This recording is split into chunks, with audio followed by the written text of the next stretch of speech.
और ये देखिए हम यहाँ पे घास काट रहे हैं। मौसम का कुछ पता नहीं है कब बारिश आ जाए। अभी तो फिलहाल धूप लगी हुई है, लेकिन थोड़ी देर के बाद मौसम ख़राब हो सकता है और बारिश के पूरी चांसेस हो सकते हैं। और बारिश इतनी तेज़ हो रही है कि आजकल ऐसा लगता है जैसे क्लाउडग्रस्त हो गया है, मतलब लगभग। इसलिए हम टाइम से घास काटते हैं ताकि हमारी गाय है जो और इसकी बच्ची है वो भूखी ना रहे। और इसको घास को काटते हैं, अभी भूस के साथ मिलाकर पशुओं को डाल लेंगे। ऐसे घास वेस्ट होता है तो भूस में मिला के इसको डाल लेंगे। और देखिए मशीन मेरी पुरानी हो चुकी है, इसमें इतना हैवी हो रही है चलाने में, बहुत दिक्कत आ रही है। बहुत जो है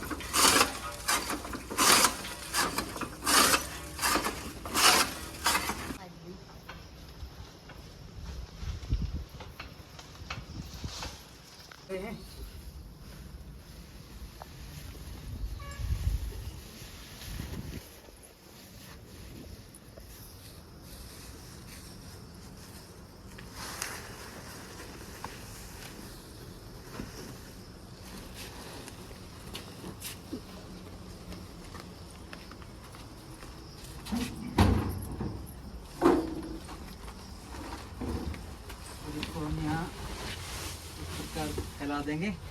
घास को अगर एक साथ इकट्ठा करते हैं तो घास में भाप बन जाती है, जिससे घास उबाल मार के ख़राब हो जाता है। वो डाल देंगे भूस में मिलाकर इस घास को। और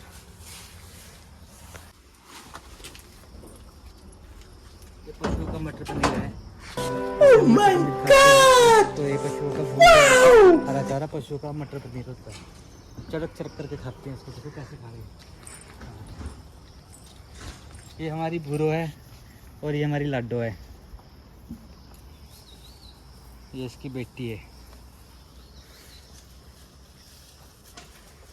और ये इनकी अम्मा है।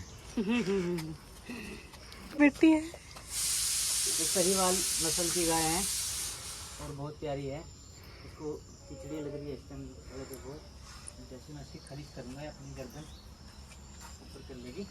ये कौन है? बहुत प्यारी और बहुत शांत स्वभाव की गाय है। जो सहीवाल गाय होती है वो स्वभाव से शांत होती है। देखिए बोल रही है मेरे को ढंग से वो करो। इनका स्वभाव बहुत शांत होता है सहीवाल का। बच हो जा, ऊपर कर, गर्दन ऊपर कर ले। अभी जुगाली कर दिया, देखो साइड में दिखाना। और ये लगे हुए हैं अरबी के पत्ते, अरबी लगी हुई है। इनके पत्तों के ढिंडरे और हमारी लोकल भाषा में गिच्चे बोलते हैं, गिच्चे बनते हैं इनके।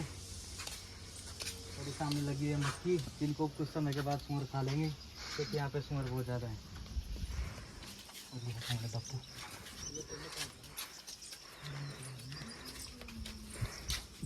बोले हमारे पिताश्री भी है सफाई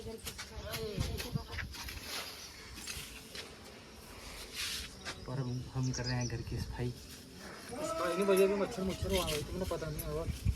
अभी हो जाएंगे थोड़ी देर बाद मच्छर। देखिए यहाँ पे बने रहेंगे वो लोग।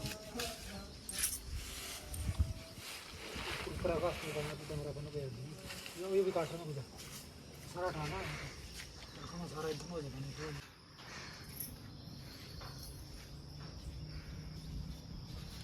और ये देखिए जैसा कि मौसम ख़राब लग रहा है उन्हें, धीरे धीरे बारिश का मौसम बन चुका है और बारिश किसी भी टाइम आ सकती है।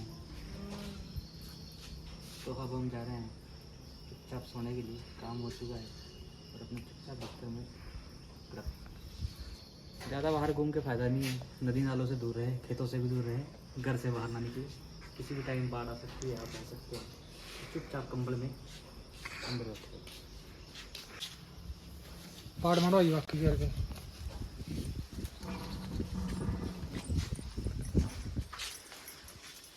लो बोल। देखिए जैसा कि मैं टोकरी में घास ले जा रहा हूँ गाय को डालने के लिए। इसमें ऊपर से घास गाय खा लेगी, बाकी मिट्टी की जो वेस्ट फूड है, इसमें मिट्टी ज़्यादा है उसको बाढ़ में गिर के आना खाने को बोला पापा ने। देखिए ये साहू जी की गाय है हमारे, दिवाली कर रही है ऑलरेडी, काफ़ी कुछ खा चुकी है। ये इसकी बच्ची है और ये है हमारी भूरो।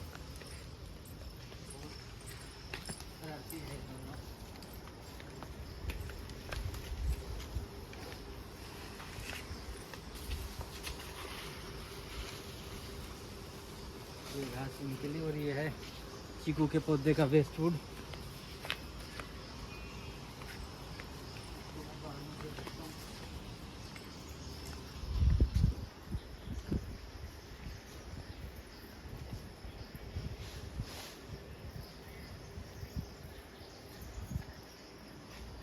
इसको मैंने घेर दिया और इसके बाद मैं टीन लगा देता हूँ ताकि हमारा पशु यहाँ पे बहुत ज़्यादा हमारा पशु आजकल बहुत ज़्यादा हो चुके हैं। लोग पशुओं को जब नीड पूरी हो जाती है उसके बाद छोड़ देते हैं और वो सारे के सारे पशु आके खेतों में घुस जाते हैं, वो नुकसान करते हैं घास का, मक्की का, फसलों। अब दोबारा से धूप आ चुकी है। ये बोले तेरी माया, कहीं धूप कहीं छाया, बार बार कभी धूप कभी बादल कभी बारिश कभी तूफान, कुछ पता नहीं लग रहा है क्या हो रहा है। पंखा चलाते हैं तो ठंड लगती है, कंबल लेते हैं तो गर्मी लगती है, करे तो करे क्या इंसान, कुछ समझ नहीं आ रहा है। अब वक्त आ गया लंच बनाने का। अब दिन का खाना बनाते हैं, देखते हैं। खाना बन चुका है, मुझे पता नहीं था कि खाना अभी बनानी है। अब खाना बन चुका है, पेट में लगी है गुड़गुड़। अब हम खाएंगे खाना। चूहों को कूदने को, चूहों का खेल खत्म। आपको दिखाता हूँ मैं स्वर्ग की प्राप्ति किसे बोलते हैं। स्वर्ग की प्राप्ति किसे बोलते हैं। पंखा चलाना, पंखा चलाओ। ओह लाइट तो है नहीं, तो कोई बात नहीं, हमारे पास इन्वर्टर है। लाइट बेशक नहीं है, इन्वर्टर के सारे चलेगा। और अब हम आराम से इंस्टाग्राम पे रील्स देखेंगे राजा पौज में।